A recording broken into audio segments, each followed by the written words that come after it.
पूरे दिन पढ़ाई करने के नुकसान, दिमाग और शरीर पर असर। नमस्कार मित्रों, आज हम एक बहुत महत्वपूर्ण विषय पर चर्चा करने वाले हैं जो हर विद्यार्थी के जीवन से जुड़ा हुआ है। अक्सर हमें बचपन से यह सिखाया जाता है कि ज्यादा पढ़ाई करना ही सफलता का रास्ता है। लेकिन क्या आपने कभी सोचा है, अगर कोई व्यक्ति पूरे दिन सिर्फ पढ़ाई करता रहे, न बाहर जाए, न कोई खेल खेले और ये सब केवल दबाव में करे, तो उसके दिमाग और शरीर पर क्या असर पड़ता है? आज हम इसी सच्चाई को विस्तार से समझेंगे। सबसे पहले बात करते हैं दिमाग की। हमारा दिमाग एक अत्यंत जटिल और शक्तिशाली अंग है। यह लगातार जानकारी को समझता है, उसे याद रखता है और उस पर प्रतिक्रिया करता है। लेकिन जब हम इसे बिना रुके काम में लगाए रखते हैं तो ये धीरे धीरे थकने लगता है।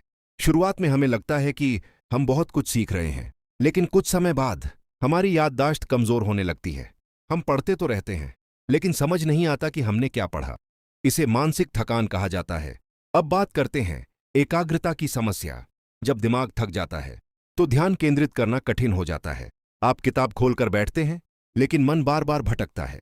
ये स्थिति पढ़ाई की गुणवत्ता को कम कर देती है। अब बात करते हैं तनाव और दबाव की।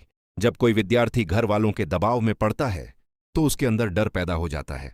उसे लगता है कि अगर वह अच्छा प्रदर्शन नहीं करेगा तो उसे डांट का सामना करना पड़ेगा। यह डर धीरे धीरे तनाव में बदल जाता है।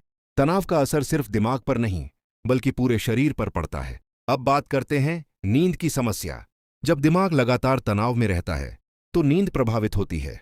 व्यक्ति को देर से नींद आती है या बार बार नींद टूट जाती है। नींद पूरी न होने पर अगले दिन और अधिक थकान महसूस होती है। अब बात करते हैं आंखों के स्वास्थ्य की। लगातार पढ़ाई करने या स्क्रीन देखने से आंखों पर अत्यधिक दबाव पड़ता है। इससे आंखों में जलन, सूखापन और धुंधलापन हो सकता है। लंबे समय तक ऐसा करने से आंखों की रोशनी भी कमजोर हो सकती है। अब बात करते हैं शारीरिक स्वास्थ्य की। जब कोई व्यक्ति पूरे दिन बैठा रहता है तो उसके शरीर की गतिविधि कम हो जाती है। इससे मांसपेशियां कमजोर होने लगती हैं। पीठ दर्द, गर्दन दर्द और कंधों में जकड़न जैसी समस्याएं शुरू हो जाती हैं।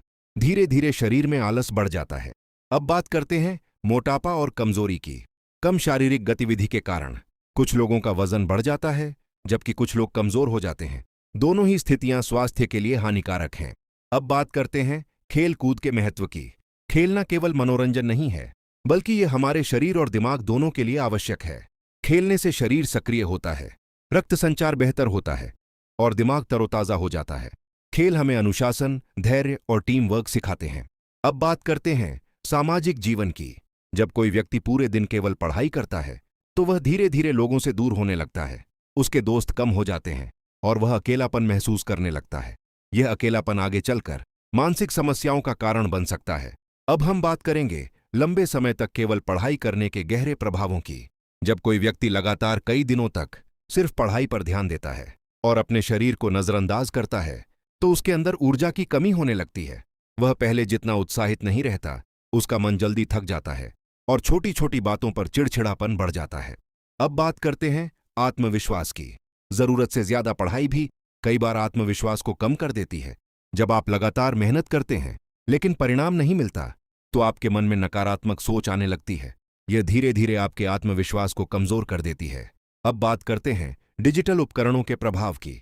आजकल अधिकतर पढ़ाई मोबाइल और कंप्यूटर के माध्यम से होती है।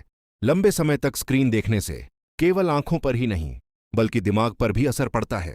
इससे ध्यान भटकने की समस्या बढ़ती है और व्यक्ति जल्दी थक जाता है। अब बात करते हैं समय प्रबंधन की।